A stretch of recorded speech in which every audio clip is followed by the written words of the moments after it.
أعوذ بالله من الشيطان الرجيم. بسم الله الرحمن الرحيم. طاسين. تلك آيات القرآن وكتاب مبين، هدى وبشرى للمؤمنين الذين يقيمون الصلاة ويؤتون الزكاة وهم بالآخرة هم يوقنون. إن الذين لا يؤمنون بالآخرة زينا لهم أعمالهم فهم يعمهون. أولئك الذين لهم سوء العذاب وهم في الآخرة هم الأخسرون. وإنك لتلقى القرآن من لدن حكيم عليم. إذ قال موسى لأهله إني آنست نارا سآتيكم منها بخبر أو آتيكم بشهاب قبس لعلكم تصطلون.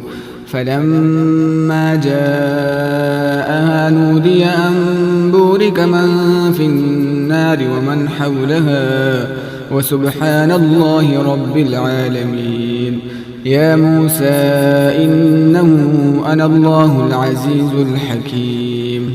وألق عصاك فلما رآها تهتز كأنها جان ولا مدبرا ولم يعقب.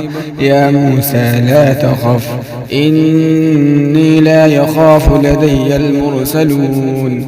إلا من ظلم ثم بدل حسنا بعد سوء فإني غفور رحيم.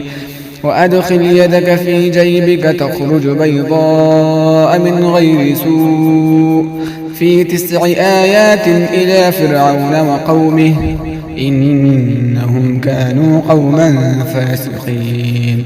فلما جاءتهم آياتنا مبصرة قالوا هذا سحر مبين وجحدوا بها واستيقنتها أنفسهم ظلما وعدوا فانظر كيف كان عاقبة المفسدين.